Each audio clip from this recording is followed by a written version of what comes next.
नमस्कार साथियों, मैं आपका मित्र आशीष तायल WCL संवाद की इस कड़ी में आपको मिलवाने जा रहा हूं वेस्टर्न कोलफील्ड्स लिमिटेड के महाप्रबंधक सतर्कता श्री अनूप हजूरा साहब से। सर, आपका इस कार्यक्रम में बहुत बहुत स्वागत है। नमस्कार।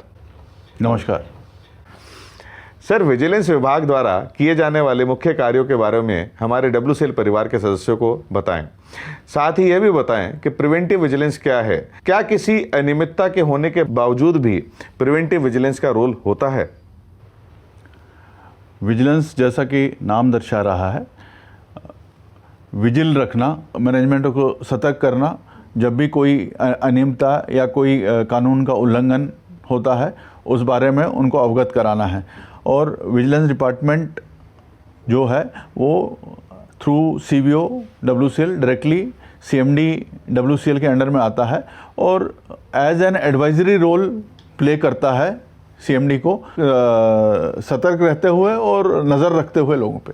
सतर्कता के मुख्य जो 3 अंग हैं वो हैं preventive vigilance, पुनिटिव vigilance and surveillance. इनमें सबसे ज़्यादा जोर प्रिवेंटिव विजिलेंस को दिया जाता है। प्रिवेंटिव विजिलेंस 2 लेवल पे काम करता है, एक पर्सनल लेवल पे और एक कंपनी ऑर्गेनाइजेशन लेवल पे। पर्सनल लेवल पे प्रिवेंटिव विजिलेंस में जैसे कि आप कोई अगर लोन लेने जा रहे हैं तो इन्फॉर्मेशन देना पड़ता है, आप कोई प्रॉपर्टी लेने जा रहे हैं तो उसका इन्फॉर्मेशन देना पड़ता है, या अगर आप किसी ऐसे पर्सन से डील कर रहे हैं जिनका कंपनी से इंटरेस्ट इन्वॉल्व है तो आपको डिस्क्लोज करना पड़ता है। ये preventive vigilance eight personal level हुआ। और कंपनी लेवल पे या ऑर्गेनाइजेशन लेवल पे प्रिवेंटिव विजिलेंस में नियम तय करना कि पर्टिकुलर काम को कैसे किया जाएगा, systematic operating procedures, dos and don'ts, दिशा निर्देश दिए जाते हैं। हाँ, ये बिल्कुल सही है कि किसी अनियमितता होने के बाद भी प्रिवेंटिव विजिलेंस का रोल हो सकता है, क्योंकि हर अनियमितता प्यूनिटिव विजिलेंस में नहीं रिजल्ट करती। बहुत बार जो अनियमितताएं हो रही हैं वो कानून का क्लियर एक्सप्लेनेशन नहीं होता या लोगों को वो ठीक से समझ नहीं आता, उस चलते वो अनियमितताएं होती हैं।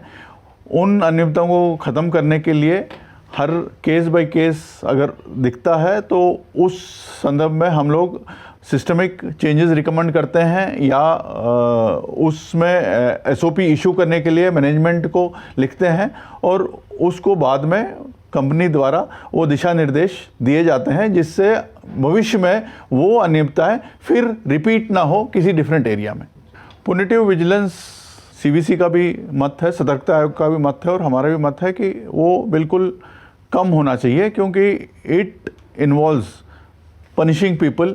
जो कंपनी के CDA रूल्स हैं उनमें जो जो पनिशमेंट है उस हिसाब से ग्रेविटी ऑफ उनकी जो लैप्सेस हैं उसके हिसाब से पनिशमेंट दिया जाता है।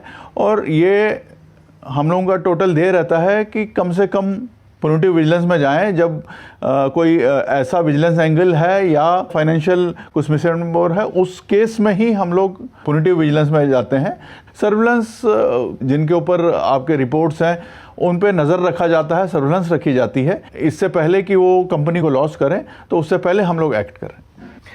सर, WCL परिवार के हितधारकों को बताएं कि किसी अनियमितता की शिकायत करने का सही तरीका क्या है और विजिलेंस विभाग द्वारा कंप्लेंट हैंडलिंग किस प्रकार की जाती है। कंपनी से जुड़े, चाहे वो कंपनी के एम्प्लॉयज़ हों, चाहे कंज्यूमर हों, कस्टमर्स हों, या कोई भी इंडिपेंडेंट पर्सन हो, वो डायरेक्टली थ्रू लेटर, चिट्ठी address to chief vigilance officer WCL या जनरल मैनेजर विजिलेंस या विजिलेंस डिपार्टमेंट के नाम पे कंप्लेन कर सकता है। वो कंप्लेन करते हुए उसको ये ध्यान रखना पड़ेगा कि कंप्लेन में उसको अपना नीचे नाम, पता ठीक से लिखा रहना चाहिए, कंप्लेन के कंटेंट क्लियर होने चाहिए, पर्सनलाइज्ड कंप्लेन नहीं होनी चाहिए। और जैसा कि CBC के दिशा निर्देश हैं, जो भी कंप्लेन्स हमारे पास आएंगी वो कंप्लेन सच है कि झूठ है, इसको पहले हम लोग चेक करते हैं। वो चेक करने के लिए हम लोग उनको, जिसने भी कंप्लेन किया है, उनको एक चिट्ठी द्वारा उनको ऑथेंटिकेट किया जाता है कि जो एक्चुअली कंप्लेन कर रहा है क्या उसी के द्वारा ये कंप्लेन की गई है। वो हमारे वेबसाइट पे भी कंप्लेन कर सकते हैं, मेल में भी कंप्लेन भेज सकते हैं, CBC के पोर्टल पे और PIDP के थ्रू भी कंप्लेन कर सकते हैं। और अगर उस कंप्लेन में विजिलेंस मैटर पाया जाता है तो अगर एडमिनिस्ट्रेटिव नेचर का है तो कंप्लेन फॉरवर्ड हो जाता है मैनेजमेंट को फॉर नेसेसरी एक्शन, और अगर उसमें स्पेसिफिक विजिलेंस एंगल है, फाइनेंशियल एंगल है, तो उसको इन्वेस्टिगेशन में लेके अपने गंतव्य तक पहुंचाया जाता है। सर, आपने पिडपी का जिक्र किया। पिडपी क्या है? इसके अंतर्गत शिकायतों का निवारण किस प्रकार किया जाता है? पिडपी का मैं पहले आपसे को फुल फॉर्म बताना चाहूँगा। पिडपी का full form public interest disclosure and protection of informants है। ये गवर्नमेंट ऑफ इंडिया द्वारा 2004 में इस कानून को लागू किया गया था, और सीवीसी उस समय डेजिग्नेटेड एजेंसी मानी गई थी जो ऐसी कंप्लेंट्स डील करेगी। बाद में कानून में बदलाव हुआ और इंडिविजुअल मिनिस्ट्रीज़ के चीफ विजिलेंस ऑफिसर्स और डिपार्टमेंट्स के चीफ विजिलेंस ऑफिसर्स भी डेजिग्नेटेड एजेंसी माना गया मिनिस्ट्री के।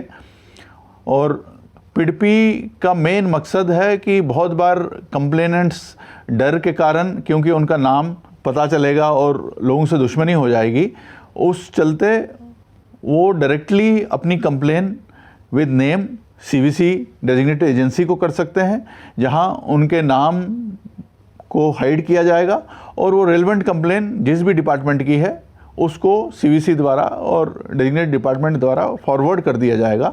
और एज पर गवर्नमेंट पॉलिसी इस कंप्लेन को, जो भी कंप्लेन होगी उसके बारे में जो भी रिपोर्ट है वो एक फिक्स टाइमलाइन में 12 हफ्ते में हमको सीवीसी को वापस उस बारे में जवाब देना होगा। उसमें हमने क्या पाया, उनकी कंप्लेन में क्या तथ्य थे, क्या तथ्य मिले और उसमें क्या गलतियां थी।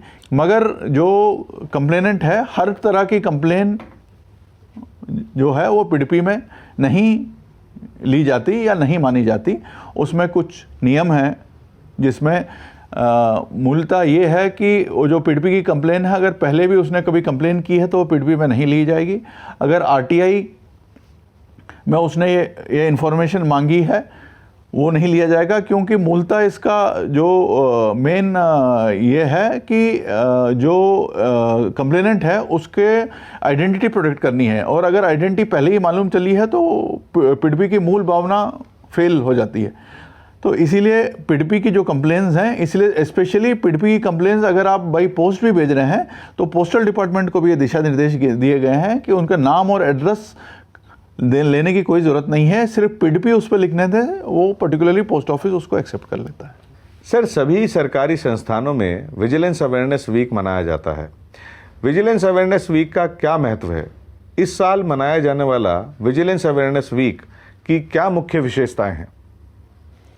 विजिलेंस अवेयरनेस वीक मुख्य सतर्कता आयोग द्वारा लौह पुरुष सरदार वल्लभ भाई पटेल के जन्मदिन 31 अक्टूबर के सप्ताह में मनाया जाता है। हर साल की तरह इस साल भी ये विजिलेंस अवेयरनेस वीक या सतर्कता जागरूकता सप्ताह 31 अक्टूबर से शुरू होगा और 6 नवंबर तक ये मनाया जाएगा। आज़ादी के अमृत महोत्सव के संदर्भ में corruption free India for developed nation का थीम है भ्रष्टाचार मुक्त भारत विकसित भारत। इस थीम को हमने मैनेजमेंट को और सभी एरियाज़ को अवगत कराया है। इस साल विशेष तौर पे मुख्य सतर्कता आयोग ने विजिलेंस अवेयरनेस वीक के पूर्व संध्या पे ही ये निर्णय लिया है कि 15 अगस्त से ही विजिलेंस अवेयरनेस वीक के कुछ एक्टिविटीज़ को अंडरटेक किया जाएगा। सर्वप्रथम property management, second asset management, third record management, fourth technologically initiatives, fifth updation of records और सिक्स्थ डिस्पोजेबल ऑफ कंप्लेंट्स। इन एक्टिविटीज़ को 15 अगस्त से ही अंडरटेक किया गया है। हमारे जितने भी एरियाज़ हैं उन सबको इन डिफरेंट एक्टिविटीज़ के बारे में फॉर्मेट्स दिए गए हैं। उस फॉर्मेट्स को फिल अप करके हम लोग एक बेसिक डाटाबेस क्रिएट कर रहे हैं और उस डाटाबेस के बेसिस पे आने वाले महीनों में हम मॉनिटर करेंगे और ये जितनी भी एक्टिविटीज़ अंडरटेक की गई हैं इन सब का 15 नवंबर के बाद सेंट्रल विजिलेंस कमीशन में हम लोगों को एक रिपोर्ट भी सबमिट करना पड़ेगा कि कौन सी एक्टिविटीज़ ली गई और उसमें क्या डेवलपमेंट्स हुई और कितना हम लोग उसमें सक्सेसफुल हो पाए। ये प्रथम प्रॉपर्टी मैनेजमेंट में प्राइमरीली जितने भी पब्लिक सेक्टर्स हों, जैसे WCL भी है, WCL के पास बहुत से ज़मीन है जो एक्वायर की गई है, वैसे ही बहुत सी बिल्डिंग्स हैं, चाहे वो ऑफिशियल हो चाहे रेजिडेंशियल हो।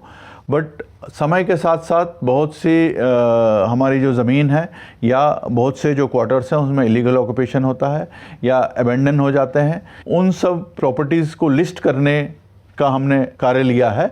और वो एक बार जब ठीक से लिस्ट हो जाएंगी तो हम उस पर कितनी हमारे पास है और जो इलीगली ऑक्यूपाइड है उसको कैसे इलीगल ऑक्यूपेशन को खाली कराना है, इस संदर्भ में हम लोग एरिया से वार्तालाप करते रहेंगे। मैनेजमेंट ऑफ एसेट्स में हमारे पास, जैसा कि सर्कुलर में ये है, हमारे पास बहुत से एसेट्स हैं जिनका लाइफ पीरियड ख़त्म हो गया है, जो सर्वे ऑफ हो गए हों। इन एसेट्स में बहुत से हमारी प्लांट एंड मशीनरी है, बहुत लोहे का सामान है, जिनको अगर हम सही समय पे डिस्पोज नहीं करेंगे तो चोरी होने का या उनका सड़ने का डर रहता है, उनका कुछ वैल्यू है। पिछले 2-3 साल में स्क्रैप में अच्छी आमदनी कमाई है। इस प्रोसेस को और तेज़ करने के लिए और जिससे कंपनी को इन जो एसेट्स जो सर्वे ऑफ है या जो रिजेक्टेड हैं उनसे फ़ायदा। तीसरा, रिकॉर्ड मैनेजमेंट। रिकॉर्ड मैनेजमेंट में हमारे पुराने रिकॉर्ड्स को ठीक से व्यवस्थित ढंग से रखने के लिए कोई ऐसा कानून या वो नहीं है। और अभी ये देखा गया है कि जब भी पुराना रिकॉर्ड खोजा जाता है तो उसका प्रॉपर अपकीप नहीं है या मिलते नहीं हैं।